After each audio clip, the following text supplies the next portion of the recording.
Have you been enjoying your time here? We have, absolutely. Did you get a chance to get out and about in the city, see any of the sights? Yeah, we just went for a little walk. We only got here this morning, but we went through some cemeteries and got spooky. It's a good town for that and a good time of year. Did you get a chance to speak with any of the SCAD students? After learning so much about Mr. Rogers and how influential he was, were you able to pass any of that on to the students you spoke with? Yeah, we met with a group of students. We did a Q&A, and it was so great to get to know the brilliant minds that are going to take over our industry one day. Fantastic. Do you have any advice that Mr. Rogers would be proud of? I mean, this is a movie that's about kindness. Fred Rogers was like an antiseptic for cynicism and despair, and so we hope that, maybe there's never been a better time for Fred Rogers than there is right now. I think it's absolutely apropos for the time being, that's for sure. I don't know if it's in the movie, but there's a really momentous thing when Mr. Rogers invited the African-American mailman to come in with the pool. A lot of those kind of civil rights actions were happening here in Savannah. Do you feel, is that scene included in the movie? Or? It's not in the movie. It was in the strip, but it got cut for time. Yeah, Francois Clemens. Oh, right, is his name, yeah. Yeah, wow. So you'd originally written about that. Did you do any research on the times at that time in the civil rights movement? Yeah, I mean, I think he actually had him on twice. He did the same, putting his feet in the pool twice. I think the first time was in 1968. Oh, okay. Which, obviously was entirely intentional. Absolutely. So yeah, I mean, that's just one of the many amazing things Fred did. Fantastic, among many. Yeah. Thank you both so much. I really appreciate you taking the time. Yeah, thank you. And enjoy Savannah. Thank you. Hello there, fellow journalists. Hey, how you doing, man? Hey, good meeting Thank you you very too. much for coming to Savannah. Yeah. Have you been here before? Yes. I live in Atlanta. Oh, okay. So Yeah, it's an easy trip for you then. Oh, It's okay. changed a lot, but anyway, but it's Have you been to this festival before? no, never. Oh, okay. Did you get a chance to speak with any of the SCAD kids about? That's what we did this afternoon. We did spoke to a bunch of writers. It was pretty cool. Oh, okay. Fantastic. So, And it must be kind of a surreal thing to see a portrayal of yourself on the it's screen. the craziest thing. It really is. It's wild, especially since there are definitely differences between what happens on the screen and what happened in my life.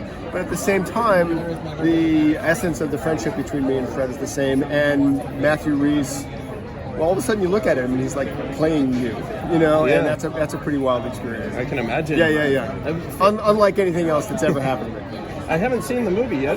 What Are you going tonight? Unfortunately, no. I didn't get my ticket in time, but I definitely will as soon as it comes out. Okay, it's coming out on Friday. During what era did you get to know Fred Rogers? Should I look at here? Or looking at me is fine, yeah, thank you. So I did the story in 1998. Oh, okay. So, but our friendship. So I did the story, and it appeared in November of 1998, Esquire, but Fred and I remained friends for the next 4 years until he died. Oh well, that's just must have been a fantastic bond to. It was create it. it was an amazing gift to me, amazing kind of gift of grace and luck. Did you watch? I mean, did you watch his show earlier in your life? No, I did not. I was a little bit too old for it. Yeah. But by the time he went national, I was just at the age where I was like, no way. Sure. I mean, he was a very soft-spoken guy, and I wanted to be a tough guy. So. But then you're a lucky man because you got to learn his messages in person rather than through the show. I'm the luckiest guy. I mean, I really am. It's really a remarkable thing that I don't know, he just, I'm not the only person that he had friendships with. He had many, many friendships. But he basically saw something in me and decided to kind of work on it. That's a blessing. Yeah, it's amazing. It's amazing. What is one of your favorite places here in Savannah since you come here so often? I don't come here that often, but I mean, I'm a cemetery guy. Oh, okay. I like going to cemeteries and kind of figuring out the stories that are in the stones. So I just went to the cemetery in town, and I've spent many hours at Bonaventure and stuff. So that is definitely my favorite thing. No doubt.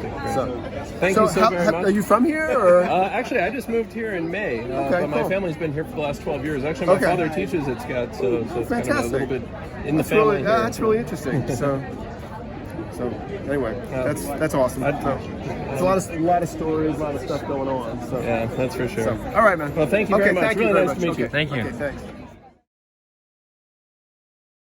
Hello, Mr. Kaluuya. Welcome to Savannah. Have you been here before? No. Oh, okay. Well, what were your impressions of the town? Have you gone to explore a bit? It's good vibes. Yeah, it's good energy. Well, how do you enjoy being in a town that has such a good British heritage as well? You know, there's a lot of architecture. What's the British heritage? You have to inform me and educate me because I am. In 1733, a party from Britain led by Oglethorpe came here and made this colony. This is the first city in Georgia. So yeah, a lot of these buildings were built in that same kind of townhome style. So. Yeah, no, I was just saying that. I really like the architecture out here. I really like and I like the modern buildings as well. It's really good energy. Excellent. Well, I'm glad that you enjoy being here. Have you had a chance to speak with any of the SCAD kids about your craft and writing and acting, all of the above? What's that again, sorry? Have you gotten a chance to speak with the students at SCAD about writing, I spoke acting? to them. I haven't spoken personally.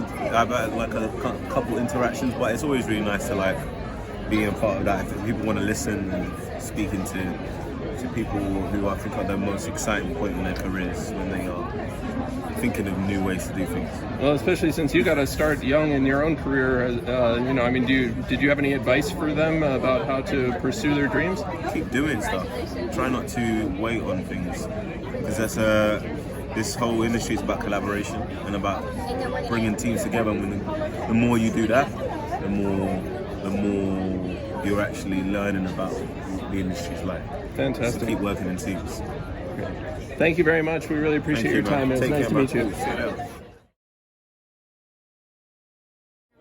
Hello, Ms. Morton. Hi, pleased to meet Welcome you. to Savannah. It's very nice Thank to meet you. you as well. Have you been to our city before? No. Oh, okay. Have you had a chance to get out and about?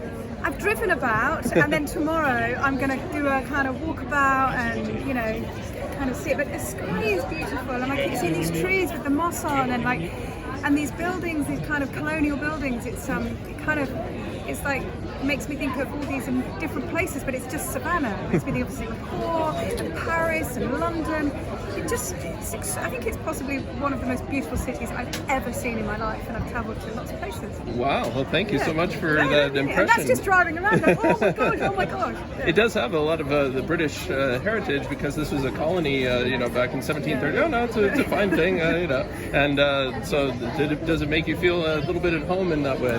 No, but I'm Polish-Irish anyway. But there you go. My parents, child of immigrants. We all are. Yeah, we are. Did you get a chance to speak with any SCAD students while you were here? A little bit today, not as much as I'd have liked, but a little bit. I did a talk, I had a Q&A this morning, part of a talk that I was doing, and it was fascinating, just some of the questions that were coming up, and and feel free people to contact me via my social media to ask me any questions as well, because I do that. I like to respond to people, and if people didn't get a chance to talk to me here and ask me anything, I do it that way. Oh, that's very encouraging of you. Do you have any general advice for people looking to get into acting? All I can talk about is the passion and the drive that you need to for something that seems unobtainable, just trying to make that work. And I think that there's often boundaries for people, whether it's financial or what pressure from other people. Like for me, when I was younger, I came from a background where, going to college wasn't an option and things like that. So I got in through the back door. I didn't know anyone in the film industry. I was doing supporting, in England we call it extra work. And I was training at the same time and trying to study wherever I could. And it's not always the route that you think, but if you can get, work on student films and, and I don't know, find the community online. We go, I want to audition for that or be involved in that. Just keep at it. Okay. And not just film and television, theatre as well, because you can learn so much from doing theatre and just doing workshops on plays and, Do you still do any theatre yourself? No, not for a long time. Oh, okay. Do you miss it? Yeah, I do. Yeah. Well, I'm sure opportunities can arise. I'm sure they can. But I think when I got to the point a few years ago when I made a choice, because I was doing plays and I loved them, and I did a movie, and that was life-changing. The movie wasn't really seen by many people, but my experience making a motion picture was like a dream come true, and that was my safe space. I love plays. I love watching them more than being on the stage. Well, there's a fair amount of theater companies here, and definitely for SCAD students, they have a lot of these opportunities. It must be nice for you to get a chance now that you're coming from the other side to be able to encourage these young people. It's amazing, and what's really amazing is when I'm out and about, and sometimes people come up to me and say, oh, I did a whole thesis on Lynn Ramsey's Morgan Keller, and it's great to meet you. I'm like, wow, you know, they're studying this at school. It's kind of like, it's extraordinary. I think, you know, the film community is a global community, so long as we all keep talking about what is important, and for me, moving forward, the future of cinema. What is the future of cinema? Reclaiming it. Like, you're filming me on your phone. It's brilliant. You know, there's always somebody extraordinarily brilliant around the corner. You know what I mean? That you're doing something that you never thought was possible. You know, like to me, growing up seeing Cassavetes, you know, and like watching Gina Rowlands, I say it Gina, but you know, going, oh wow, that's what she did, and then discovering early cinema or Maya Deren or people like that, and going, wow, and then to discovering people even now, people that you go, oh my gosh, they made that. How old were they? You know. Yeah, no, absolutely. So there's always somebody new, and this is why being part of a film festival that celebrates the students as well as, you know, us lot coming in, like, oh, you know, is really important to me. Whereas some of the other film festivals, it's about film festival, but this is SCAD, and that's what's important to me when I was, you know, kind of listening and go, oh wow, that's amazing. That's fantastic. Thank you so very much. You. Really appreciate your Cheers. time. Nice to meet you. Okay. Yeah. Bye. See you. Bye.